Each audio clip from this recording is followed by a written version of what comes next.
일단은 퇴사를 하고 안 하고를 떠나서 1년 뒤에 또는 6개월 뒤에 지금 대표님이 온라인 셀러를 계속 하고 있다면 그때 또 컨텐츠로 성장기를 한번 공유해 드리는 시간을 갖도록 하겠습니다.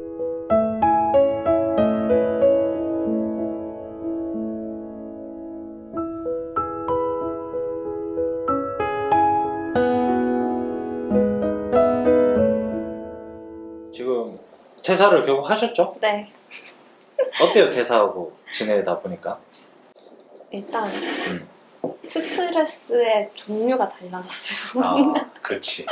출퇴근에 대한 압박은 없어졌어. 네. 출퇴근이 일단 왕복 한 3시간이었는데 그거에 대한 압박도 없어졌고 사람에 대한 그 그렇죠. 스트레스도 없어졌고 그리고 또 어떤 게 있을까요? 셀러만 열심히 하다 보니까 좀 어때요? 안 지쳐요? 지치는 것 같아요. 지치는 게 제일 힘들죠. 네. 그러니까 하루하루 그 목표한 것들만 해내면 되는데 그거를 못했을 때 그런 좌절감. 그렇지. 네. 내가 왜 그 전에 마음과 달라질 거라는 건 알고 있었는데 그래도 이렇게 계속 저를 옥죄면서 이러면 안 돼 하면서 지내고 있는 것 같아요. 판매는 좀 어때요? 지금 그때는 해외 구매 대행 하신다고 하셨잖아요. 네. 지금 원래 있었던 해외 구매 대행은 계속 그냥 냅둔 상태이고 네. 지금은 국내 위탁으로만 계속 하고 있어요. 국내 위탁으로? 네. 실례가 안 된다면 매출이 얼마 정도 나오세요? 지금 6월 매출을 했을 때 한 이제 200 가까이 되는 것 같고 수익률은 한 얼마 정도 되세요? 한 15에서 20% 정도 잡고 있어요. 일단 뭐 시작한 지 얼마 안 됐으니까 이 업이 뭐 단기간에 뭐 대박을 할 수 있는 업이 아니라는 건 매번 제가 말씀을 드리는 거고 해보시면 더 느끼실 거예요. 네. 근데 그 긴 시간 동안 내가 나 스스로에게 어떤 주문을 외우면서 버티는 게 제일 힘들죠. 네. 저는 일단은 한 1년 정도는 돈을 안 벌고 이렇게 나의 노하우를 쌓아가자 이렇게 생각을 했는데 막상 이렇게 나와보니까 하루하루 매출에 계속 신경 쓰게 되고 계속 주문 안 들어왔나? 계속 확인하게 되고 네. 주문 개수에 따라서 조울증이 생깁니다. 네, 진짜 하루에 기분이 달라져요. 맞아. 잘하고 계십니다. 잘하고 계시고 일단 버티는 게 이기는 거예요. 네. 여기서는 이 시장 계속 신규가 들어왔다 빠졌다 그리고 뭐 되니 안 되니 이 말은 제가 처음 시작할 때부터 항상 있었던 말이고 지금 어떻게 팔고 계세요? 저는 원래 기존에 사용했던 도매처 하나랑 그리고 지금 친구 도매랑 젠트레이드랑 필커머스도 하려고 이제 DB는 다운받아 놓은 상태고 그리고 썸네일이랑 이제 상품명 가공을 해서 올리고 있고요. 그러면 올리기 전에 일단 이 작업을 기본적으로 모든 DB에 한다는 얘기인가요? 네, 거의 다 하고 이 두 개는? 네. 자, 상품명은 그럼 어떻게 가공을 하고 계세요? 이렇게 막 크게 완전 다른 상품명으로 한다기보다 기존에 있는 상품명에서 좀 덧붙인다든지 접두사, 접미사를 붙여서 길게 늘어뜨리는 위주로 그러든지 아니면은 좀 다용도로 사용할 수 있는 제품이다 하면은 이제 쿠팡이나 뭐 네이버 이런 쪽에 검색을 해서 키워드를 좀 조사한 다음에 하고 있어요. 근데 판매되었던 것들을 보면은 이게 효과가 있는 건가 싶기도 하고 근데 이제 최대한 안 묶이게 하려고 이렇게 작업을 하고 있어요. 한두 달 해서는 우리가 만족할 만한 수익의 반열에 못 오르잖아요. 네. 그러면 어쩔 수 없이 우리 시간이 장기적으로 투자가 돼야 되는 업이고 그 업에 대해서 우리가 그럼 장기적으로 내 시간을 투자하는 방향성에 대해서 설정을 되게 잘 하셔야 돼요. 이게 이 사업의 어떻게 보면 핵심이라고 볼 수 있거든요. 제가 또 질문을 하나 드리자면 자 이렇게 3,000개 정도 작업을 했어요. 계속 올리잖아요. 그럼 이렇게 지금 원하는 대로 한 10,000개 또는 20,000개의 DB를 다 작업을 했다 칩시다. 근데 그때도 매출이나 순수익이 많이 안 올라가면 어떡하죠? 그러면요? 그러니까 이거를 작업하는 이유가 있을 거 아니에요. 그냥 막연하게 이거에 대한 개수를 채우긴 하는데 이 작업으로 인해서 내가 다음에 어떤 결과를 얻을 거고 이 결과를 얻어서 내가 그 다음에 또 어떤 걸 할 거고에 대한 플랜이 있어야 되는데 네. 예를 들면 이런 거예요. 지금 작업하는 게 준비물이거든요. 네. 근데 준비물인데 준비물을 세팅을 해놓고 이 준비물 가지고 뭘 해야 될지가 없는 상태예요. 근데 대부분 셀러가 이래요. 그러니까 준비물을 준비를 다 하고 준비물 준비가 다 되면 그 다음 방법 A라는 걸 써서 그 다음 C라는 걸 쓰고 B라는 걸 써서 최종적인 결과에 도달하겠다가 원래는 어떤 기본적인 상식에 맞잖아요. 근데 모든 셀러들이 준비물이 나의 판매 방법이고 나의 매출도 올려줄 거고 수익도 올려줄 거고 이런 기대를 하고 준비물만 세팅해요. 그러니까 상품명 가공하고 썸네일을 바꾸는 것들은 어떻게 보면 준비물에 가까운 어떤 기본적인 행위인데 그 행위를 한다고 해서 매출하고 마진이 자연스럽게 어떻게든 팔리겠지라는 보장성이 되는 제품이 아니거든요. 뭐 아무 생각 없이 그냥 이것만 열심히 해서 10만 개를 채운다고 해도 지금보다는 올라가겠지만 당연히 양이 많으니까. 근데 거기서 끝이 나버리면 그 셀러의 어떤 잠재력도 끝이 거기서 저는 난다고 보거든요. 예를 들면 이런 거예요. 내가 스케이트를 잘 타려면 날도 막 갈아야 되고 스트레칭도 하고 다리가 찢어지게끔 준비 운동도 하고 다 해놓고 연습을 해야 되잖아요. 네. 실질적으로 내가 어떤 한번 이렇게 대회에 나가서 운영할 프로그램에 대한 시뮬레이션이나 연습들을 계속 할 거 아니에요. 스케이트는 안 하고 스케이트만 계속 사는 거예요. 지금 대부분의 셀러들. 그것들을 어떻게 활용할 건지에 대한 계획이 있어야 되는데 그게 없는 상태고, 그리고 또 한 개 질문을 드리자면 썸네일을 지금 어떻게 가공하시죠? 상세 페이지에 있는 것들을 활용을 해서 최대한 다른 구도로 보이게끔. 네, 다른 구도로 보이게끔 하고 있고. 그러면 기존의 판매자랑 달라 보이게 하기 위해서. 네, 그것도 있고 또 썸네일에다가 이제 글씨를 넣는다든지 좀 강조가 되게끔. 네, 강조가 되게끔 하고 있는데, 그래서 제가 이때 동안 판매된 거를 한번 보고 또 여러 개 판매된 것들이 있어서 쿠팡에서 판매가 돼서 그 키워드를 치니까 제게 한 3번째 있더라고요. 그래서 아, 그럼 이 키워드를 분석해야 되는 거구나 이 생각에 그 상품을 다른 도매처에 들어가서 다 찾았어요. 그러다 그걸 또 다 올려봤어요. 근데 판매가 안 되는 거예요. 그래서 그냥 수량이나 채워야겠다 이런 생각으로 또 가더라고요. 고민이 되죠. 네.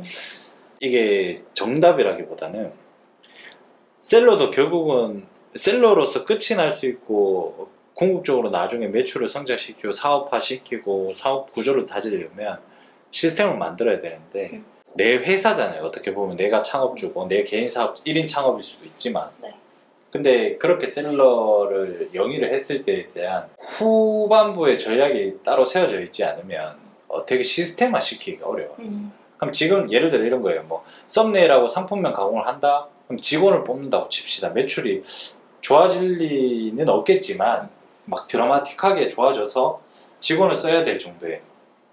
그러면 이 대표는 직원을 쓸 수 있는 포인트가 썸네일 가공해, 주문 넣어, 뭐 상품명 가공해, 이런 단순 반복에 대한 일들만 시키는 거예요. 근데 이 직원들이 갑자기 하고 나서 매출이 안 나와. 그러면 이제 직원 탓을 하는 거예요. 역시 내가 해야 되는구나. 그러니까 계속 그거에 도돌이 펴거든요. 근데 회사를 만들려면 너무 지금 관리하는 포인트가 너무 없다고 맞아요. 보시면 돼요. 맞아요. 판매를 해보셔서 알겠지만 이게 살아 움직이는 생물 같거든요. 내가 조금 신경 쓰면 살짝 올라오고 조금 신경 안 쓰면 또 떨어지고. 그러면 내가 작업의 방향성을 무작정 그냥 상품명 가공하고 썸네일을 바꾸는데 열심히만 하면 과연 매출이 따라올까? 어느 정도는 오겠죠. DB에 대한 어떤 변수가 여러 가지로 쪼개져 버리게 되니까 어느 정도는 따라올 수 있는데 저는 한계가 있다고 보거든요. 그리고 예를 들면 그런 거예요. 내가 1년이 지났을 때 1년 뒤에 들어오는 셀러가 있잖아요. 그럼 그 셀러가 뭐가 달라져 있어야 되잖아요. 저랑. 제가 1년 선배인데. 근데 1년이 지났는데 이 셀러가 그냥 상품명 가공, 썸네일 가공하는 기술이랑 내가 했는 그냥 양만 많은 거랑 별 차이가 없으면 저는 안 된다고. 나만의 경쟁력이 뭐가 마진이 높든 매출이 높든 뭐 가공한 DB가 많든 뭐 아니면 나만의 DB를 만들던 이런 나만의 무기들이 좀 누적이 되어 있고 이것들은 신규로 진입하는 셀러들보다 무조건 절대적으로 시간적으로 누적해야 되는 부분들에 대한 것들을 가지고 있으면 1년이 지나고 2년이 지나고 3년이 지났을 때 계속 경쟁력이 더 누적이 되겠죠.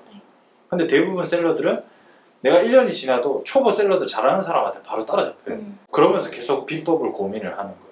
좋은 걸 다 도입하고 이렇게 뭐 썸네일 가공하니까 잘 들어온다더라, 뭐 상품명 가공하니까 잘 들어온다더라, 이런 거에 되게 많이 휘둘리거든요. 저도 그랬고 처음에. 자, 썸네일을 바꾼다고 하셨잖아요. 네. 그럼 다른 판매자들하고 경쟁력을 두기 위해서 바꾸는 거라고 생각하세요? 거의 대부분 그렇죠? 그런 것 같아요. 네. 근데 사실 썸네일을 바꾸기는 해야 돼요. 네. 근데 제 생각은 순서가 있다고 생각해요. 왜냐하면 지금 우리가 판매하는 방식, 네. 대표님이 지금 어떤 도매처를 쓰든 상관없어요. 네. 도매국을 쓰든 오너클랜을 쓰든 저희 피로커머스를 쓰든 친구 도매를 쓰든 상관없이 대량으로 위탁 판매를 하는 시스템이면 네. 상품 DB를 받아서 뭐 가공을 하건 그냥 올리건 그 DB를 여러 오픈마켓에 탁 뿌리잖아요. 네. 우리한테 아침 눈 뜨면 막 주문 들어오잖아요. 네. 주문이 어떻게 들어오는지 한번 생각해 봤어요. 우리가 판매하는 방식, 지금 막 오픈마켓에 다 뿌려놓잖아요. 네. 그럼 내 물건을 사는 고객들은 어떻게 살까요? 검색을. 그냥 우리가 G마켓 어플에 행사 상품 배너 또는 카테고리 이렇게 찍어서 찾아오는 손님 거의 없어요. 대부분 키워드로 검색을 해서 네. 리스팅되는 화면에서 상품 오른쪽 엄지손가락으로 이렇게 네. 스크롤을 내리겠죠. 모바일 화면에서. 그렇게 해서 1페이지 눌러보고 2페이지 눌러보고 해서 마음에 드는 제품 클릭을 해서 상세 페이지를 보고 구매를 하겠죠. 네. 그 말은 지금 우리한테 들어오는 주문의 첫 스타트가 어디서부터 시작되냐면 키워드를 치는 것부터 시작을 해요. 썸네일이 대부분 왜 가공하냐고 물어보면 다른 판매자들하고 경쟁력을 두려고요 라고 하는데 네. 역설적으로 얘기하면 우리와 같은 판매 방식을 하는 사람들은 키워드만 바꿔도 어차피 다른 판매자들이랑 같은 곳에서 경쟁을 안 해요. 썸네일 가공 왜 하세요? 라고 물어보면 100점짜리 정답은 이거예요. 제가 상품명 가공을 했는데요. 그 상품명 가공을 해서 주문이 들어오다 갑자기 끊겼어요. 그래서 제 제품을 한번 왜 끊겼는지 보려고 G마켓에서 쳐봤어요. 근데 원래는 없었는데 내가 가공한 상품명으로 똑같은 도매처에서 다른 판매자가 똑같이 가공을 해서 같은 곳에 노출이 되어 있어요. 나랑 위아래로 같이 노출이 되어 있어요. 근데 그 사람이 내보다 싸요. 그럴 때는 내가 썸네일 이미지를 가공할 필요가 있죠. 그러니까 처음에 키워드만 변경을 해도 썸네일을 가공하는 궁극적인 목적은 아예 다 제거가 돼요. 썸네일에 대한 가공이 안 좋다가 아니라 우리는 1인 창업자잖아요. 네. 의사결정도 우리가 하고 돈 투자도 우리가 하고 실무도 우리가 다 해야 돼요. 근데 1인 창업자의 가장 큰 단점이 뭐냐면 내가 실무를 하기 싫어지면 사업이 망하는 거예요. 그냥 직원이 있는 게 아니에요. 그러면 1인 창업자가 가장 빠르게 가져야 될 덕목은 제가 봤을 때는 업무 효율이거든요. 내가 똑같이 10시간 일해도 남들보다 성장이 빨라야 되고 일하는 재미가 있어야 돼요.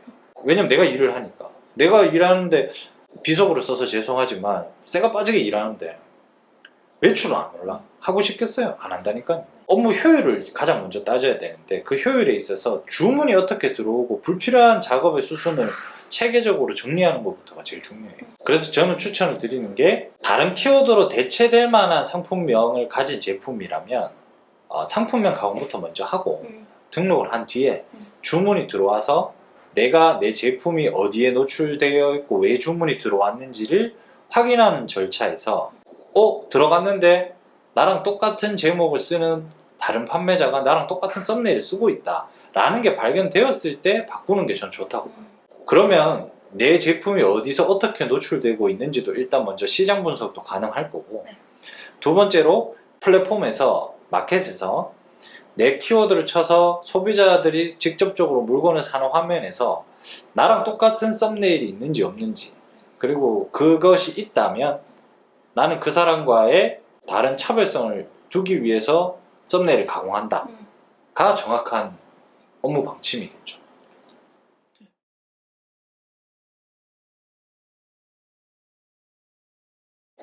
궁금한 게 있는데 그러면은 일단 뭐 플라스틱 통은 여러 가지 키워드를 내가 뭐 찾아서 할 수 있다 하는데 뭐 예를 들어서 드라이버 이런 거를 테이프 했을 때 이런 거. 네. 어. 그런 거는 다르게 표현할 그런 없죠. 상품이 없잖아요. 그럴 때는 어떻게 해야 되냐? 네. 아. 그래서 이제 저는 그런 상품들이 음. 많은 이제 도매처가 있어서 그래서 썸네일을 가공을 했었던 거거든요. 제가 봤을 때 네. 그런 도매처의 제품을 썸네일을 가공했다고 하면 그래도 꽤 잘하신 거라고 생각을 하는데 문제는 뭐냐면 지금 제가 말한 부분은 베이스로 가져가야 되고 베이스 맞아. 베이스로 가져가야 되고 이제 제가 상품명 가공에 대해서 클래스 101에서도 얘기를 했고 제 간담회 때도 얘기하고 영상에서도 맨날 얘기하잖아요. 그러면 저는 이제 구독자분들이 좀 캐치를 해주셨으면 좋겠다는 의미에서 던져놓은 것들이 몇 개 있어요. 뭐 조합형, 독립형. 네, 맞아요. 근데 그것들을 또 제 의도와 다르게 받아들이시더라고요. 그럼 독립형 해야 되겠네. 독립형만 하시는 분들이 있어요. 네. 그게 아니라 제가 그렇게 가능성을 열어둔 거는 독립형으로 작업을 했을 때는 이런 효과가 나올 수 있고 이런 전략을 짤 수 있다가 정답이지 꼭 독립형으로 해라가 아니에요. 근데 딱 따져보는 거예요. 자, 독립형의 장점은 뭐죠? 정확한 분석이 된다는 거예요. 그죠? 그 뒤에 후속 과정에 대한 작업에 대한 나만의 DVD를 쌓을 수가 있는 것들이 굉장히 많아지거든요. 근데 조합형은 장점은 주문이 잘 들어와요. 예를 들어서 여러 키워드를 막 다 갖다 붙이는 거, 유입될 수 있는 키워드를 다 갖다 붙여서 하나의 큰 제목으로 쓰는 경우. 근데 정확한 분석은 어렵겠죠. 자, 그러면 이제 제가 말씀드린 거, 조합형 상품을 정확한 분석을 하려고 시간 투자를 할 필요가 있을까요? 없죠. 예를 들어 볼게요. C라는 상품명을 가진 제품이 있어요. 그러면 조합형은 A 띄우고 B 띄우고 D 띄우고 E라는 걸로 가공을 했겠죠. 또는 여기 C가 들어갔겠죠. 근데 독립형은 D라는 걸로 가공을 하는 케이스인 거죠. 그럼 이거 두 가지를 놓고를 봤을 때 장단점이 딱 나타나요. 이거 같은 경우는 어떻습니까? 주문이 들어올 확률이 높겠죠. 그죠? 근데 단점은 어떤 키워드인지 뭐 분석이 안 되는 거예요. 이거는 정확한 분석이 가능. 분석은 가능하고 단점은 주문 들어올 확률이 떨어지겠죠. 그러면 이 장단점이 명확하게 나왔잖아요. 그러면 예를 들어 이렇게 가공을 했어요. 이게 주문이 들어왔다 칩시다. 그러면 원래부터 정확한 분석이 안 되는 이유가 A라는 걸 검색을 쫙 해봤어. G마켓에 17페이지에 있어. B라는 거를 키워드로 쫙 쳐봤어. 13페이지에 있어. D 2페이지, E 뭐 1페이지, 또는 DE 묶어서 검색할 경우, BD 묶어서 검색할 경우, ABC 검색했을 경우, 뭐 이렇게 다 따질 수 있잖아요. 근데 예를 들어서 이 중에서 그러면 야, 2페이지가 제일 상위 노출됐네. 근데 D로 치고 들어왔다고 확정할 수 있습니까? 없죠. 그 여기서 이제 딜레마인 거예요. 근데 이거 찾는 시간이 엄청 오래 걸리거든요. 그럼 이렇게 찾아놓고도 불확실한 데이터가 이게 기본 재료잖아요. 여기서부터 이제 계속 누적해서 분석해 나가서 결국 내가 마켓을 분석하고 로직을 분석하고 나만의 DB를 쌓아나가는 작업을 하는 건데, 처음 시작하는 출발점부터 불확실성을 담고 있는 준비 재료라면 불안정한 다리 위에 재료들을 쌓으면 어떻게 될까요? 무너지겠죠. 의미 없다는 거예요. 그러면 저는 이렇게 권유를 해요. 제가 이렇게 알려드렸다고 그러면 이게 좋네 이거를 하라는 말이 아니라, 장단점이 딱 나왔으니까 이거는 내가 이거를 작업하고 있는 동안에 손가락 빨고 있을 수는 없잖아요. 그럼 그 사이에 시간 버는 용으로 이렇게 다 작업하고 이거부터 먼저 한 5,000개, 6,000개 작업하고 올려놓고 이걸 순환을 시키는 거예요. 그러면 그 사이에 주문 들어오겠죠. 근데 이 작업에서 주문이 들어오고 뭐 하는 것들에 대해서 분석을 하면 된다 안 된다? 할 필요가 없다는 거예요. 그러니까 이건 그냥 말 그대로 시간벌이용이라고 아주 심플하게 내 머릿속에 딱 정리를 해버려야 돼. 니는 그냥 시간벌이용, 나의 그냥 추가적인 어떤 매출을 발생시키기 위한 도구, 여기에서 주문 들어오고 이런 것들에 대한 분석은 나중에가 아니라 아예 안 한다고 생각하시는 거예요. 근데 이건 이거대로 가져가되 하루에 2개씩이라도 독립형 키워드는 계속 가공해서 조금씩이라도 요 과정은 가져가라는 말이에요.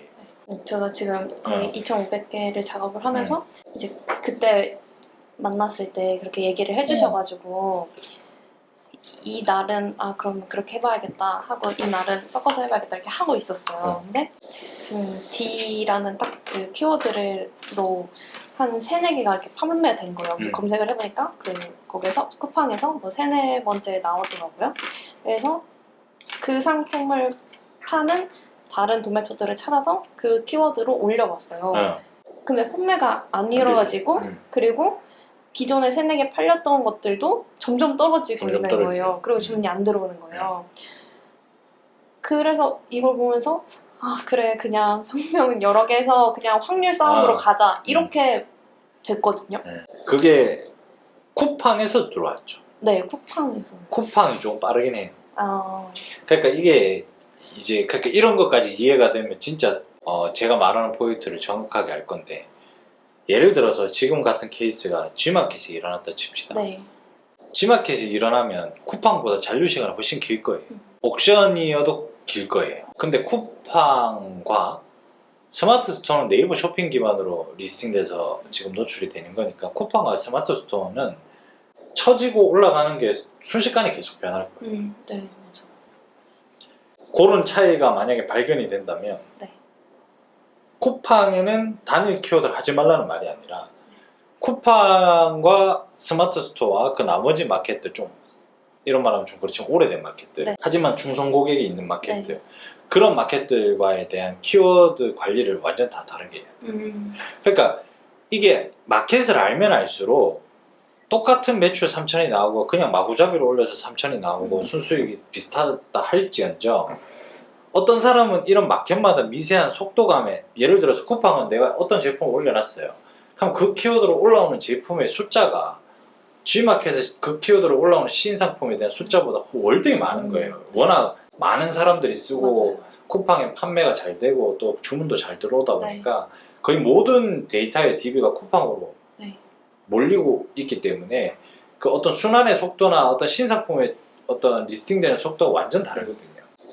그래서 이 속도 차이도 나중에 관리를 하셔야 돼요.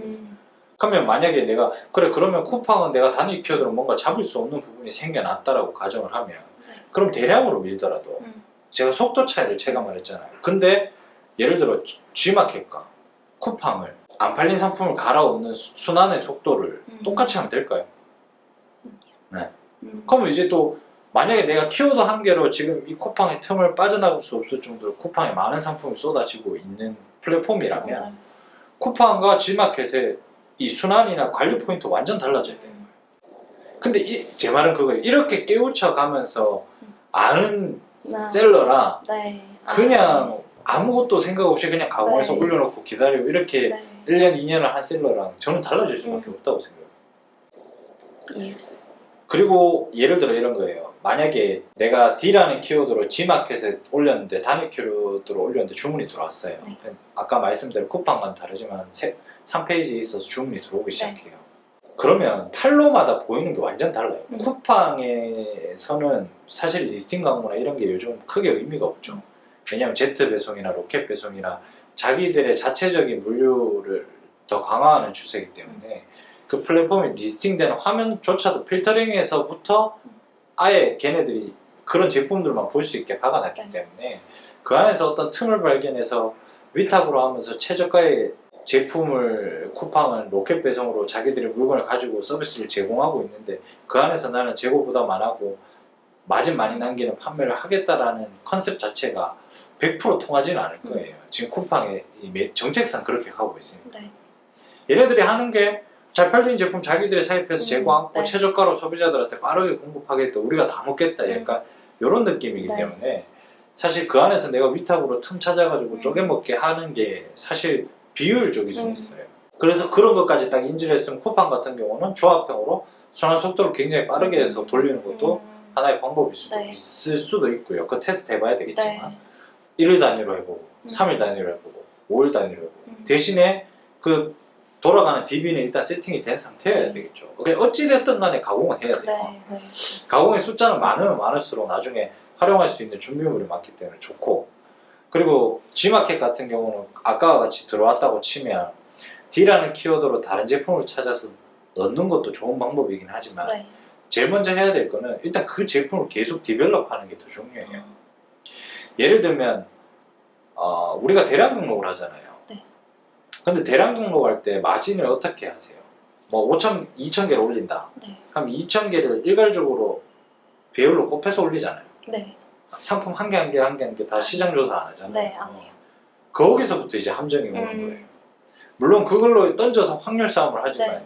이제는 사실 저번과 같이 말했지만 모든 마켓에서 그 등록 수량이 제한이 되고 네. 있는 시점이기 때문에 그 확률에 대한 얻는 어떤 분포치가 음. 옛날보다 더 적어졌기 때문에 비효율적인 네. 정도로 적어졌어요. 그래서 그런 싸움보다는 그 안에서 조금의 좀 캐치프라이즈를 찾는 거죠.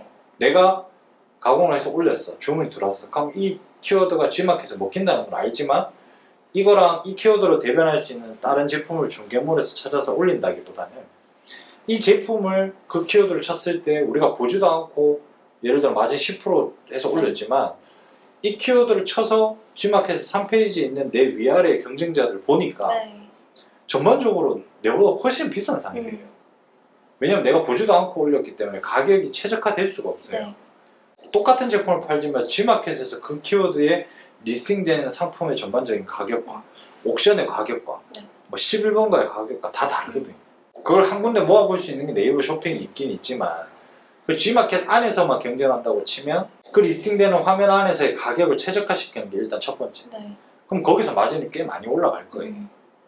음. 근데 그 약간 이런 거죠. 거기서부터 이제 분석이거든요. G마켓에 그 키워드를 쳐서 리스팅되는 화면에서 내 위아래 판매자 보니까 전반적으로 내 제품을 얼마 정도에 팔 수 있겠구나라는 가닥가 딱 잡혀요. 그럼 난 터무니없이 싸게 팔고 있어서 주문이 네. 들어왔겠구나. 근데 이미 구매 건수는 쌓여 있어. 그럼 내가 여기서 할 수 있는 거는 한 내 제품이 이 위아래로 보니까 어차피 리스팅하는 그 일정 화면에 안에 네. 상품군의 가격이 중요해요. 굳이 뭐 1페이지나 3페이지나 갈 필요 없어요. 내 제품이 2페이지에 노출되고 있다면 그 2페이지 위아래 제품들과 비교를 하는 거예요. 그래서 그 키워드의 가격을 최적화시켜요. 한 이 정도 가격은 팔리겠네. 그러면 그 갭이 또 엄청나거든요. 왜냐면 보지 않고 일괄적으로 적용했기 때문에. 가격 최적화됐죠. 근데 그 리스팅되는 화면의 썸네일들 보니까 되게 다 좀 엉성해요. 네. 그럼 내가 그 안에서 리스팅되는 애들보다 내가 팔고 있는 게 틀리 보관합니다. 네. 그러면 인증 마크를 내 나름의 자체 인증 아니면 뭐 깔끔 인증 네. 뭐 이런 식으로 그 제품의 니즈가 있는 부분을 조금만 표현을 해도 그 사람들과 비교했을 때 튄다고요. 그럼 가격을 올려도 가격을 보는데 적당한 가격이야. 다 이 정도 해. 라는 합리적인 생각이 들면 소비자가 누른다. 그래서 그런 식으로 한 개 한 개씩 잡아나가는 거예요. 그러다 보면 예를 들면 이런 거죠. 내가 G마켓에 틀리 보관함을 쳤는데 리스팅되는 화면이 쫙 나와요. 그럼 거기서 나보다 위에 있는 놈이 왜 위에 있지를 보는 거예요. 또. 고객 만족도수를 달았네. 내보다 무슨 할인율이 높네. 구매 건수는 내가 많은데 얘가 왜 위에 있지? 이런 것들이 보여요. 그러면 나와 다른 포인트들을 일단 처음에 다 적어요. 네. 그리고 그 한 개 한 개씩 다 테스트해요. 처음에 일이 엄청 많겠죠. 네. 근데 한 번씩만 해놓으면 교집합이 생겨요. 얘랑 적용해서 올리니까 그냥 올리는 것보다 무조건 한두 단계는 상승해서 올라가네.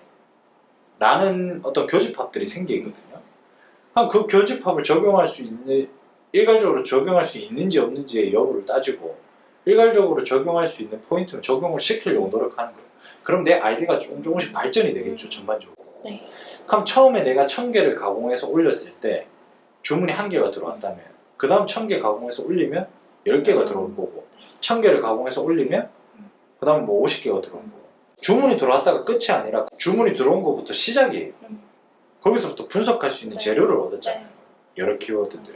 이제 거기서부터 시작인데 재료 자체가 뽑히지 않으면 맞아요. 속도가 엄청 더뎌지겠죠. 네. 제가 말한 거 다 적용하면서 1년 동안 하면요. 네. 그렇지 않은 사람과 차이가 날 수밖에 없어요. 무조건. 일단은 제가 같은 키워드에 다른 상품을 찾아서 올렸던 거는 제가 예전에 네이버 스마트 스토어에서 상품명을 좀 바꿨다가 잘 팔리던 게 아예 내려온 적이 있어요. 그래서 겁나가지고 이제 다른 것들을 못 건드리겠네요. 그러면 팔리는 건 그냥 그대로 냅둬야겠다. 이 생각에 그냥 비슷한 것들을 더 추가적으로 올렸던 건데 안전장치네요. 네. 그랬는데 그렇게도 한번 테스트를 다 건드려봐요. 네. 뭔가 그때 4개월 전에 들었던 내가 거랑 더 다르죠. 네, 좀 제가 받아들이는 게 다른 것 같아요. 해봐야지 네. 보입니다. 해봐야지 아, 보입니다. 무슨 말인지 그때는 이렇게 이해만 했는데 이제는 이렇게 해봐야겠다 생각도 드는 것 같고. 그리고 그런 것들이 네. 지금 피부로 느껴지는 것들 있죠. 뭔가 네. 형용할 수 없는데 뭐 안드로메다 가거나 다른 근데 이게 비교군이 많아야 돼. 예를 들어 저 같은 경우는 테스트를 많이 셀러할 때 했으니까 지금은 제가 할 때보다 좀 많이 달라졌겠지만 그래도 큰 틀에서는 변하지 않을 거거든요. 그러니까 대표님도 쿠팡은 뭔가 안드로메다 같다지만 비교군이 없으니까 이게 왜 갔는지 모르는 거예요. 그냥 이 방법 자체가 잘못됐는 줄 아는데 비교 대상이 내가 G마켓에 그렇게 만들어 놓은 게 계속 내한테 주문이 들어와. 이틀에 한 번씩, 3일에 한 번씩. 근데 쿠팡은 똑같은 상태로 똑같이 만들어 놨는데 얘는 한 3일 들어오다가 그 뒤로부터 안 들어와. 그럼 이제 내 생각이 어떻게 되냐면 아니 G마켓 옥션은 괜찮은데 쿠팡은 왜 이럴까가 기본 베이스가 돼요. 근데 G마켓 옥션에 대한 그런 베이스에 대한 비교군이 없으면 이 작업이 되게 비효율적이다. 이래 돼버리는 거예요, 마인드가. 그러니까 저는 그냥 양으로 때려 넣자 이렇게 생각을 그러니까 했던 것 같아요. 계속 턴백에서 맞아요. 내가 작업하기 편하고 내가 그나마 그러니까 합리화 방향으로 맞아요. 계속 넘어가요. 네.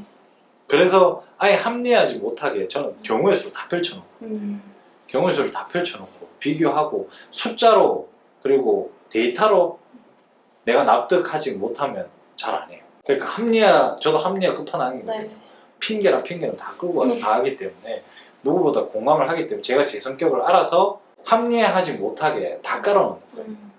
경우의 수도. 어떤 상황이 발생하면 이거랑 똑같은 상황이 다른 쪽에서도 발생해도 똑같은지를 테스트를 항상 해요. 그래서 여기도 그렇다면 한 개 더 해요. 원래 비교 견적도 세 군데서 보통 받잖아요. 삼색판이라고. 보통 한 3개까지 해놓고 똑같은 결과가 나오면 그 다음에 버리는 이거는 별로다. 효율성이 없다. 그런 장치를 저한테 걸어놓고 작업을 계속 진행하죠. 그러니까 쉽게 제가 저를 납득을 안 시켜요. 이거 했는데 매출도 안 나고 이렇게 안 가고 항상 뭐 어떤 결과가 조그만한 거라도 나오면 되게 심각하게 받아들여요. 이거 왜 이럴까?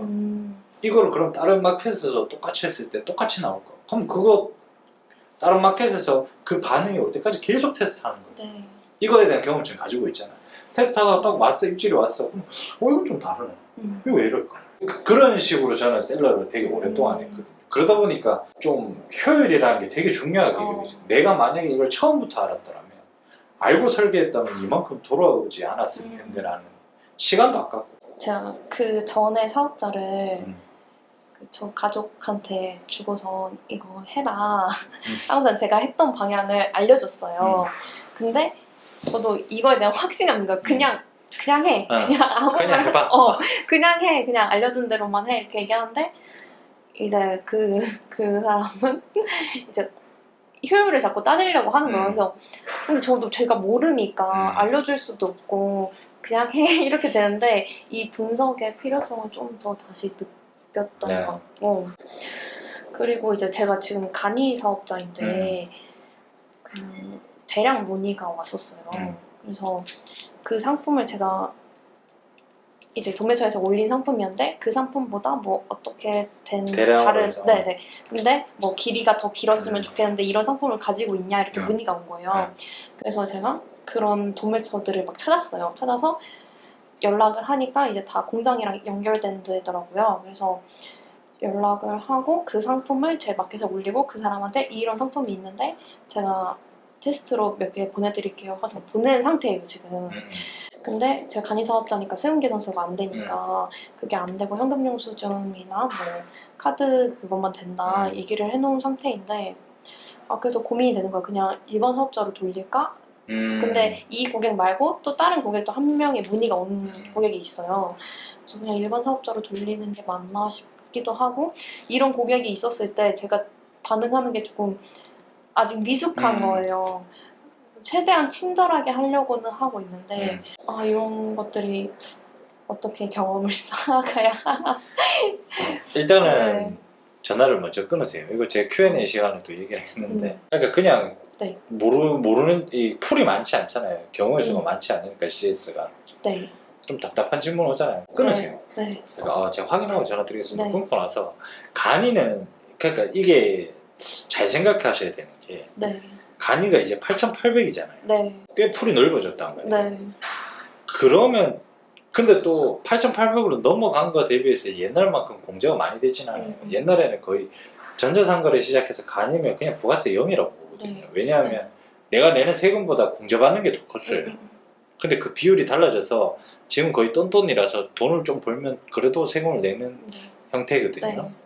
그래서 옛날에 간이의 그 엄청난 장점은 축소됐지만 대신에 간이를 오래 유지할 수 있는 그 매출 캐파는 늘어난 상황이라서 그래도 저는 간이가 낫다고 보거든요. 그러니까 일반원 넘어갈 때는 판매에 있어서 일반원 넘어간다는 결정을 하지 마세요. 왜냐하면 그 사람들도 똑같아요. 만약에 그 제품을 그렇게 사고 싶어요. 네. 뭐 회사의 실무자들이 보통 전화를 했겠죠. 네. 근데 그 회사가 뭐 세금계산서를 발행을 받아야 된다라고 하면 그거 잡으려고 간이를 일반으로 바꾸는 건 저는 비추.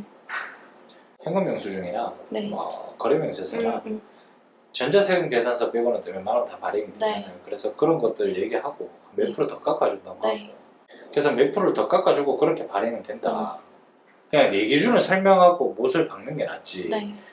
내가 진짜 일반이 필요한 게 네. 판매 한두 건에 휘둘리는 게 아니라 네. 저는 추천을 드리는 게 나중에 물건을 사입해서 판매를 하는 네. 시점에 오게 되면 네. 그때 일반으로 가는 걸 추천해요. 뭐 자연스럽게 넘어가는 건 넘어가고 네. 매출이 더 성장해서 자연스럽게 일반으로 네. 전환이 되면 가는 게 맞지만 일반은 이제 내가 만약에 재고를 가지고 있으면 내가 재고를 막 브랜딩해서 할 수도 있고 뭐 네. 여러 가지잖아요. 네. 재고를 가지는 순간 재고를 계속 보유하고 있으면 네. 무조건 마이너스예요. 네. 그래서 팔릴 수 있을 만한 가능성이 있는 곳에 일단은 다 등록을 해놔야 돼요. 근데 거기 입점 조건이 대부분 세금계산서 발행을 네. 할 수 있는 일반 사업자만 받을 거예요. 그러면 내 사업 구조에서 이건 반드시 필요하잖아요. 그때는 일반으로 네. 억지로라도 필요하면 넘겨야 되는 게 맞는데 판매 한두 건이나 몇 건 발생하는 것 때문에 간이를 일반으로 넘기는 것처럼 비추. 예를 들어 이런 네. 경우예요. 자, 일반으로 넘겼어. 네. 그런 주문이 한 달에 2건씩 들어와요. 네. 근데 이제 거기서 과정이 뭐냐면 그런 주문이 매끄럽게 진행이 되면 얼마나 좋겠어요. 네. 자, 1번을 넘겨서 세금계산서까지 발행했는데 그 사람 상품 받았는데 반품하겠대. 근데 무게가 무거워서 또 공급처에서 반품을 안 받아줘. 네. 내가 그 중간에 재고 떠안아야 돼. 네. 이런 경우 발생 안 할 것 같아요. 무조건 합니다. 그니까. 종류가 많고 개수가 많은 대량 주문일수록 예를 들어 소비자가 제가 소비자예요. 대표님 물건 파는 뭐 예를 들어 저런 포크를 내가 주문했다고 칩시다. 1,000개 발주했어. 네. 1,000개 받았어. 1,000개 중에 한 개만 이상해도 반품해요. 그러니까 그만큼 반품할 확률이 높아요. 대량 주문. 1,000개 중에 3개만 딱 반품 나면 네. 확률로 보면 0.03%잖아요. 네. 불량률이. 얼마 안 했는데 근데 얘는 그냥 내가 이 완제품을 봤는데 여기 불량이 섞여 있다는 그거에 기분이 나쁜 거예요, 소비자. 네. 그러면 가격을 몇 프로로 잡는 게 좋을까? 더 할인을 해준다는 거는 인지를 하고 있을 거예요. 이거 객단가 생각하지 말고 네. 그럼 300개잖아요. 네. 내가 얼마 보고 싶은지만 딱 계산해요. 그게 제일 심플해요. 판매가나 이런 거 휘둘리면 끝도 없고 네. 300개면 내가 마진 1,000원 보면 30만 원 버는 거고 네. 2,000원 보면 60만 원 버는 거고 네. 근데 내가 원하는 계약 조건을 다 들어줘 얘네들. 그럴 때는 그냥 내가 그냥 앉아서 토스만 하는 건데 뭐 한 50만 원 벌. 그리고 약간 그것도 있어요. 이거는 가격을 제가 못 정해드린 게 얘네들이 300개 하고 계속 쓰는 업체인지 네. 아니면 스팟으로 끝낼 건지에 대한 CS도 대화를 하면서 이어가야 되거든요. 네. 그러니까 이 대량 주문 딱 들어오면 네. 이거 뭐 산업용품이든 뭐다 이렇게 하면 그쪽에서 저 싸게 뭐 대량으로 하는데 싸게 해주세요 그러면 고객님 저희가 가지고 있는 제품을 어차피 저희가 위탁 배송을 하는 업체라서 제품은 많은데 고객님께서 이게 뭐 정기적으로 오래 할 건지 아니면 스팟성으로 갈 건지에 따라 단가도 다 달라진다. 네. 그 단가 기준표를 아예 만들어 버려요. 최소 뭐 6개월 이상 동일한 주문 3번 반복시 뭐 이런 항목들 있잖아요. 그걸 네. 다 사규를 정해놓고 그거 기준으로 설명하고 CS 왔을 때 끊어버리면 나아요. 왜냐하면 이거 처음 하시는 분들이 대부분 한 번에 500만 원, 600만 원 이 생각에 막 눈이 돌아가고 막 전화 CS 막 맞아요. 열과 성의를 다해서 막 다 맞아요. 하는데 결국 거기서 캔슬을 하면 에너지가 많이 뺏기거든요. 맞아요. 실망도 많이 네. 하고. 근데 그런 게 더 많아질 거예요 앞으로. 네. 그래서 내 사교를 딱 정해놓고 내 사교에 맞춰주고 할 사람만 오라는 식으로 하는 게 나아요. 근데 사교가 없으면 어떤 일이 발생하냐면 질질 끌려가서 돈도 안 남는데 결국 했어. 근데 저쪽에 또 반품하겠다. 그러면 이제 감정적으로 짜증나요. 네. 저쪽에서 잘못한 게 없네. 이 사람 네. 개고생 시켜놓고 결국 반품하고 뭐 하는 짓이냐고 막 이렇게 얘기가 나옵니다. 그러니까 그리고 제가 이제 목소리만 들어도 사실 뭔가 여자고 좀 어려 보이고 하니까 사당이라고도 생각 안 할 뿐더러 더 저렴한 데가 있을 거라고도 생각이 들 것 같은데 그냥 연습 삼아 해보자 하는 생각에 하긴 했는데 말씀 주신 거대로 네. 제일 좋은 거는 문서로 던지는 게 제일 좋아요. 그래야 문서로 던지. 이제 견적서 보고 승인하면 그쪽에서 어떤 네. 회사면 회사의 직인이나 찍고 회신을 달라. 그러니까 제일 깔끔. 그럼 증빙자료 남겨 나중에 문제 됐을 네. 때도 티키타카 할 수 있는 이 어떤 서면 자료가 남잖아요. 근데 만약에 구두로 막 이거 300만 벌겠다 싶어 얘 맞춰줄게요. 나 샘플 보내드릴게요. 얘 뭐 다 해줄 수 있지. 진짜 다 해줬어요. 왜냐면 이거 마진 남는 거 생각하면 야 이거 재고도 안 왔고 토스 얘가 맞아요. 이만큼 나오면 이 생각에 네. 막 빠져들거든요. 근데 그렇게 하는 거 치고 계약을 잘된 거. 잘된 거 잘. 저도 지금 기대를 안 하고 있어요. 저번 주였는데. 그래서 견적서 형식을 딱 만들어버려요. 음. 그래서 만약에 문의 오면 네. 예, 저희가 이렇게 해서 견적서랑 이렇게 작성해드릴게요 하면 저희는 간이라 뭐 세액계산서 발행이 안 된다. 혹시나 현금용 수준이나 이런 걸로 거래가 괜찮으시다면 저희 지금 판매가에 최종 얼마 해주겠다. 네. 근데 수량은 얼마 이상이면 뭐 몇 프로 해주겠다. 그리고 또 6개월 안에 재주문을 할 의향이 있으신 분들은 또 거기에 몇 프로를 해주겠다. 이런 사규를 정해놓고 네. 상품명이랑 판매가랑 수량만 바꿔서 그 다음에 문의 오면 얘 하고 던지는 거죠. 그럼 걔네들 다 먹고 검토하고 할 만하면 그리고 납기도 적어야 돼요. 왜냐하면 저쪽에서 그 납기 사유로 반품할 수 있거든요. 공급처에서는 이거 1000개 니들 위해 특별히 작업했다 대신에 우리 뭐 이거 반품하고 받아준대 보냈어. 근데 고객은 그게 너무 딜레이 돼서 우리 행사 다 끝났다. 행사 지나고 지금 무슨 정이냐 반품하겠다. 그럼 중간에 낑겨가지고 죽을 똥 싸는 거예요. 그러니까. 그런 경우의 수도까지 생각해가지고 납기는 최종적으로 뭐 선수금 30% 결제하고 뭐 2주 이내, 네. 뭐 3주 이내, 최소 2주에서 최대 3주 정도 소요가 된다. 네. 그거까지 기재를 하고 이런 거예요. 그냥 구두로 왔다 갔다 하는 거라 견적서에 그런 걸 내용을 적고 네. 저쪽 회사 직인을 받고 계약을 진행을 했을 때 미세한 스케줄 조정이 생겨서 반품을 하더라도 네. 우리는 계약서상의 서면 자료가 남아있기 때문에 이게 우선시거든요. 근데 만약에 견적서가 있는데 그 견적서 내에 뭐 2주 안에 배송이 된다 했는데 그 도매처는 2주 안에 저한테 안 준 거예요. 네. 그러면은 그 도매처랑도 그 견적서가 따로 만들어서 얘기가 돼야 되나요? 그렇죠. 따로 만들어서. 만약에 진짜 금액이 큰 건이다 큰 건이면. 라고 하면 우리 이거 2주 안에 무조건 필요하다. 근데 이거 뭐 어떤 납기에 대한 확약서 같은 걸 좀 받고 싶다. 네. 근데 그러면 도매체 입장에서 그럼 확약서 써줄 거면 안 할란다. 이렇게 하는 업체들도 있을 거고 좀 적극적인 도매체 같은 경우는 그러면 그 확약서 고객하고 받은 확약서 보여도 그럼 우리가 그거 믿고 할게. 네. 아니면 도매체에서 똑같은 조건 걸 수도 있어요. 30% 네. 내세요. 그러면 우리가 2주 안에 무슨 일이 있어도 물건 들여다 놓을게요. 알겠습니다. 이제 그런 거 협의하는 게 셀러의 재밌는 것 같아요. 할 게 많습니다. 그리고 그러니까요. 이게 네. 어찌됐든 간에 뭐 상품을 많이 채우든 뭘 하든 일단은 뭐 매출이 많이 나와서 순수익은 적더라도 그러니까 수익률은 적더라도 순수익이 어느 정도 나오잖아요. 네. 200, 300 나오고 네. 그럼 그때부터 또 달라져. 자존감이 좀 생겨. 그러니까. 이걸로 돈을 벌고 이렇게 네. 나는 그래도 오면하게 앉아있어. 네, 맞아. 친구들 만나도 걱정이 아니라 그래도 나는 이 시간에도 누구 맞추고 그렇게 되면 그때부터 이제 좀 속도가 붙죠. 욕심